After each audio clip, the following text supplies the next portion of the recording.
Hello and welcome to video number 3 in the My Life is a Video vlog. Today will be book talk over The Fault in Our Stars by John Green.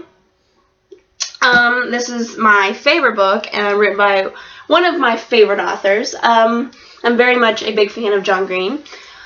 I've been a fan of his since I first picked up Looking for Alaska about 2 or 3 years ago when it first kind of released. It was recommended as a book that was like a book I just finished reading. Flip to the back, the back pages it has. If you like this book, you'd like this book. Looking for Alaska was listed there. So I picked up Looking for Alaska and ended up loving it. And then flash forward a few years later, I find The Fault in Our Stars where John Green just put that out. So I read it and I absolutely fell in love with it. And then flash forward a couple more months, and I'm in Indianapolis, and I turn around, and who other to be sitting at a table signing his book in green Sharpie? No, guys, it was not Stephanie Meyer. It was John Green, and I was baffled because before this book, I had not known that John Green lived in Indiana. I, too, live in Indiana, and when I first flipped this book open and was looking through it, 3 things caught my eye. It was the fact that my name was in it, her best friend Caitlin.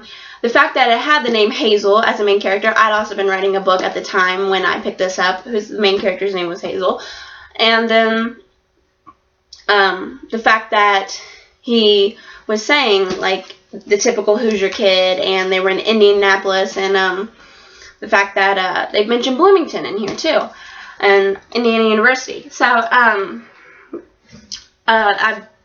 I knew that he wrote about it. It didn't really strike me until I looked at the back of the book and it said John lives with his wife and son in Indianapolis, Indiana. So I turn around and he's sitting there signing his book. And so of course I walk over and wait in a line. I was at a writing workshop where you could, for amateur writers, you could submit your manuscript, look at other people's manuscript, etc. And I was looking for someone to pick up my poor, pathetic excuse of a novel at the time, and saw him there. So I went and stood in the line of a bazillion, gillion, million people, and finally got my copy signed in green Sharpie. Coincidence? Probably not. Anyway, so yeah, that's my John Green story.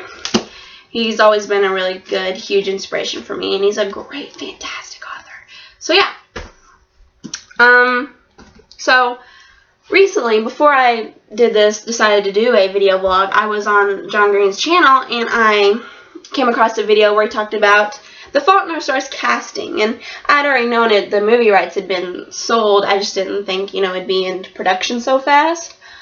I was wrong. They've already got the castings, and John Green confirmed that Shailene Woodley was casted as Hazel Grace Lancaster. I'm not particularly happy about it, but thankfully, 2 things. Thankfully, movies don't ruin books for me. I think that this book is probably way too beautiful. Not probably, I don't know why I keep saying that word. Is way too beautiful to be ruined in the first place. But the fact that they have, I don't understand, but whatever. Secondly, I've only seen Shailene Woodley in about 2 or 3, give or take, things, and while I don't really like her acting so much, this is one of her first bigger roles, and so I will withhold further judgment until I see her in the film. But as of right now, all I can say is I hope that they cast a damn good Augustus Waters. But, like I said, movies don't ruin books for me, so even if this ends up being, I've never had a favorite book of mine be adapted into a movie other than The Host, and The Host was fucking amazing. So, I wasn't so worried about The Host, because, I don't know how you could ruin that in a movie, but actually there's a very big chance you could, but they didn't, so that's fine. So anyway, that'll be for a different video, but so either way, I don't think that they can really ruin it for me. I just think that they can ruin it for other people, and that lets me down. So I don't know. We'll wait and see. We'll see who they cast as Augustus, and we'll see how well they do. Maybe Shailene will surprise us all. So yeah, I know that the movie rights were the quickest sold movie rights after the book was published in literature history. Like, the movie rights were sold a month after the book was published, actually, after it hit shelf. That's pretty freaking fast, but I also think that movies went through a really crappy dry spell and they needed just something. And I know that John Green wasn't that popular until The Fault in Our Stars came out, etc. Especially because, like, I would have never gotten a shirt like this had it not been like that. But either way, so yeah, let's get started. The Fault in Our Stars by John Green. Well, the way I plan to do my book talks is that I will give like a there will be a non-spoiler section and then a spoiler section. I will forewarn the people who have not read this book, even though I don't know what the heck you're doing here if you haven't read the book. By here, I don't mean watching the video. By here, I mean on Earth, because if you haven't already read this book, that's, I don't know what you're doing. That's like saying you haven't read The Hunger Games or Twilight. Anyway, couldn't think of the name. Anyway, so I will be doing a story description, memorable quotes / scenes, non-spoilerly, then my thoughts on it in the non-spoiler section. Then I will forewarn you, and you will go read this book because you have to, because it should be law, and then you will come back here and you will watch the rest of my video on the spoiler section. So yeah, non-spoiler part. Story description. The Fault in Our Stars is about a 16-year-old girl named Hazel Grace Lancaster, who is currently surviving on a made-up drug called Phalanxaphor that is filtered through a oxygen mask that she wears, and there are nebulas in her nose. And she has lung cancer, so it's currently making her, survive and trudge along. She goes to a support group where she sees her friend Isaac, who also has a form of cancer, and who is also there with his extremely attractive hot friend, who won't quit staring at Hazel for what reason unbeknownst to her. But nevertheless, they sit down and they have the talk, their support group talk, where we are introduced to Augustus Waters, the sexy friend of Isaac, and he has an opinion on something that Hazel doesn't necessarily agree on, and so she finally speaks up for like the first time ever, and so begins our Hazel and Augustus adventure of The Fault in Our Stars. This book is 313 pages. I guessed that, and for someone who's read the book 12 times, 313.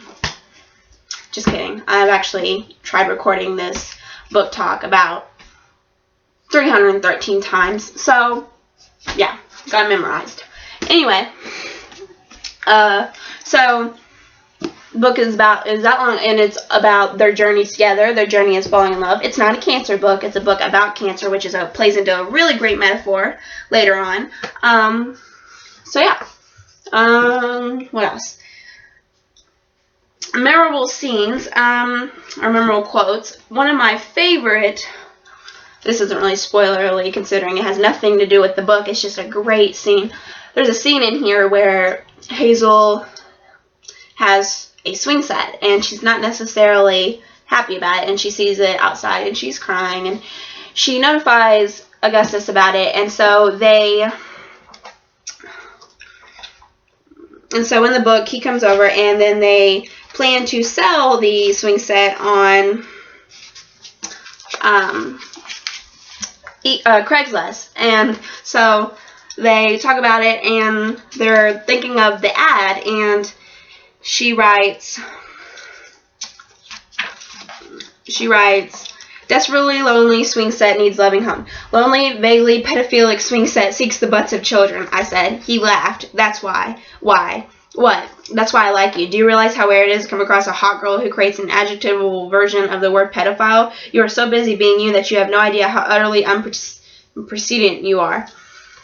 It's so, it's a random, totally, useless scene in the book, yet it's so powerful because it just describes them as a couple, and that's what this book is. It's simplicity at its absolute finest, and a bunch of really unnecessary stuff thrown together to create a beautiful masterpiece. That is what The Fault in Our Stars is. That's the best way I can put it into a description.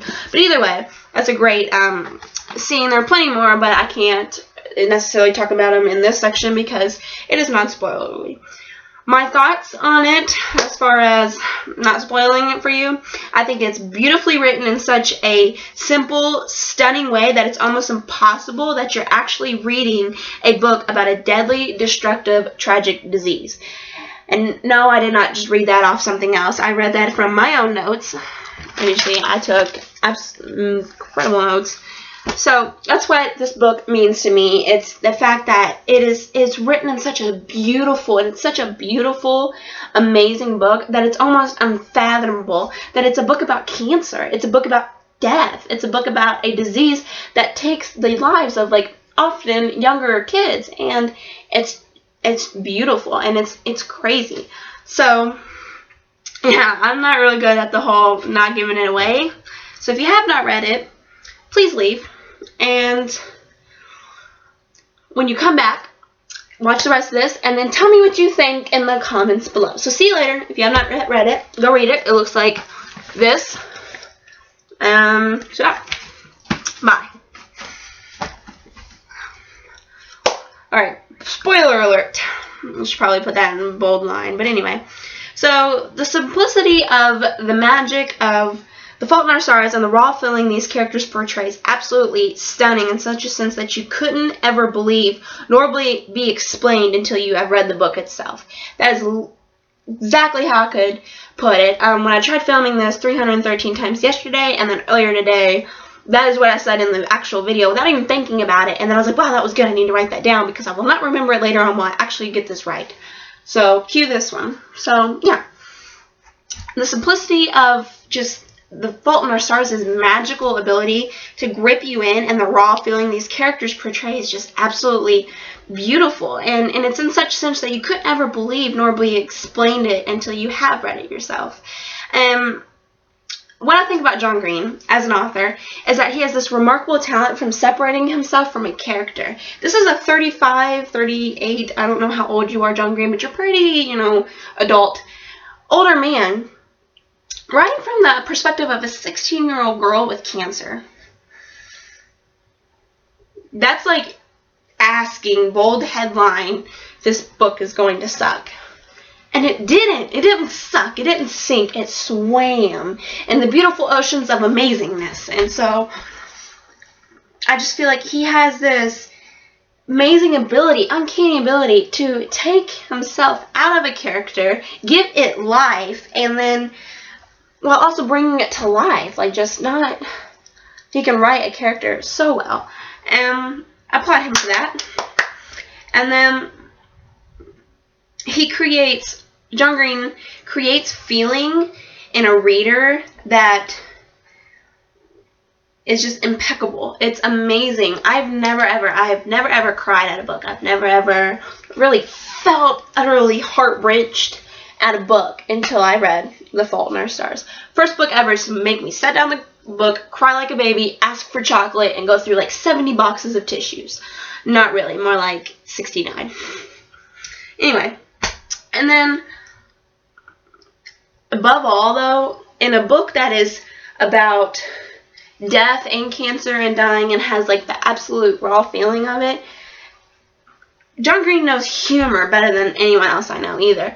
John Green has this way of putting laughs and jokes into a just awful scene, you know what I mean? Like, Augustus is dying, and they're still making jokes about his metaphorical use of cigarettes and smoking cigarettes, and it's just the way he wrote Isaac and Augustus's banter back and forth, and then Hazel's sometimes witty jokes is just amazing. It's amazing to me. And so, a thing I like a lot about John Green too is that he doesn't know he's a great author either. He he writes books and he puts it out for people and he just lets it, go. He may be a little bit pretentious, but that's only because he's extremely smart. And if you watch his channel, you would know. He uses words that I have to stop every 5 seconds and pull out a dictionary and be like, oh, but I should have saw that coming because I read them in your books all the time, like Augustus's words that he says in the book. So he's extremely smart. So I feel like he doesn't know he's a good author. Like, not in the sense that he calls himself bad. It's just he doesn't have that persona like, yeah, I write books. And I think that's because this is like his #1, like, really, like, crazy, like, hit the shelves bestseller. I know that Looking for Alaska did really well, won a prize, didn't it? But yeah.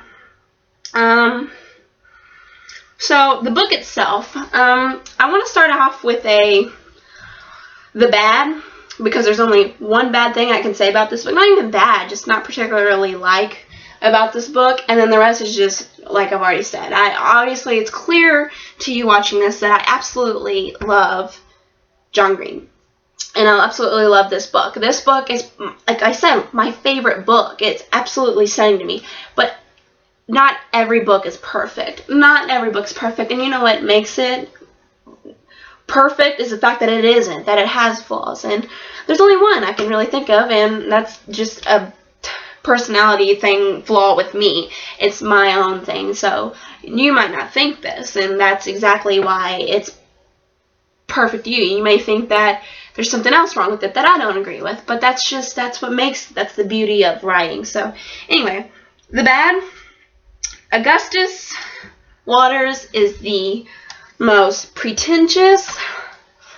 Let me tell you that I'm smarter than you without actually saying I am smarter than you in a conversation, and then overactive,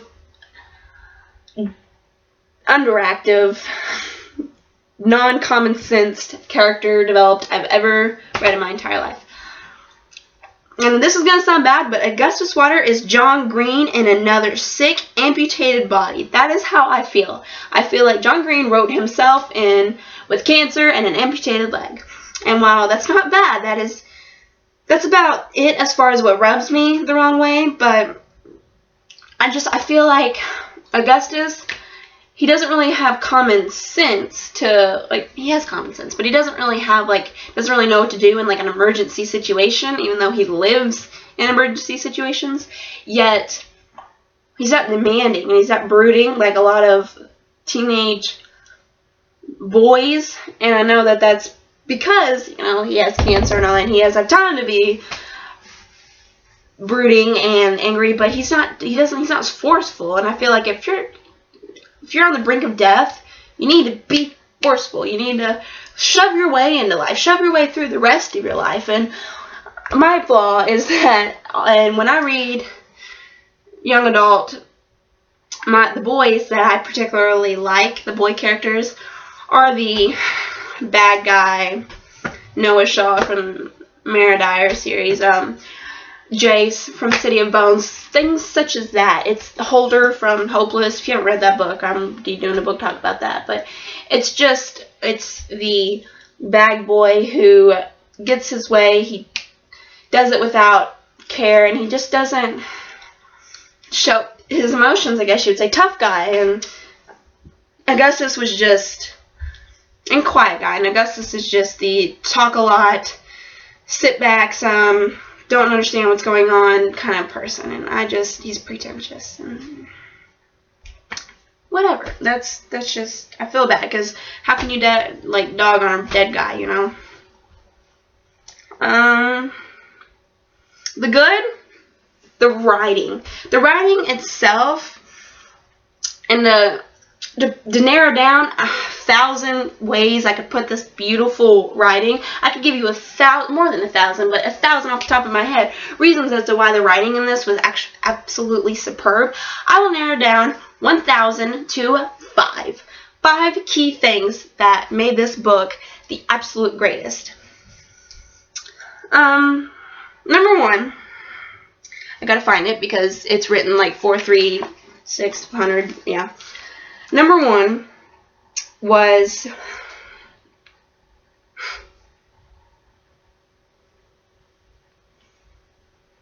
alright, I'm just gonna go from the writing itself, number one, was the raw and real feeling that you get from these characters. These characters are simple. It's simple, and it's simply written, and it consists in the same 4 to 5 places in the entire book, other than the adventure they go on to see Peter Van Houten. But either way, it's so simple, and they're short and sweet and to the point scenes. And John Green, any of his other books, if you read them, he has scenes that drag on, and they're really good. While they're really freaking good written, these are short and sweet to the point, and I feel like that is also a metaphor for their life that needs to be short and sweet to the point. But it was beautiful. I liked that, the way that they had the raw feeling. And then the simplicity of his work. The simplicity of this book is absolutely stunning. He has a simple way to create beautifulness. And I feel like, the metaphor of life she finds in Peter Van Houten. Like, come on, guys. She read a book about a girl with cancer, but it's not a cancer book, The Fault in Our Stars. Yet and it doesn't have an ending, it's absent an ending. And so they go on this journey and I did not see it coming before you asked me. I did not see this coming. Go on a journey to where they find Peter Van Houten, where he is just awful, and he can't give him the ending because there is no ending to him. To him, it was written, it was done, and it was over for him, and it wasn't for her. And that's because his daughter's life ended early, too, without break. And so while she thinks it's a metaphor of life when the sentence cuts off, she needs an ending. She needs that ending to feel okay about dying. That's literally how she feels. Yet, that's a metaphor for life. She'll need a lot of things before she dies, but she's not going to get them. And I feel like the trip to see Peter Van Houten and all that was the metaphor of life found in Hazel's, and I think that is absolutely, genius. Who would think to do that? And I definitely wouldn't have, and I'm the queen of all. How can I make that a metaphor? And that was the story in the story, and beautiful. I'd like to read An Imperial Affliction. Thought it was a real book. Apparently it's not, so get on that, John Green. And just what it comes down to is the words in the story that tell the story. They're simple, and they're random scenes that have come together to create a masterpiece. But otherwise, if they stood alone and were just separate pieces, they'd be a mess. This book would be a mess if you took it apart and you scattered it around like puzzle pieces.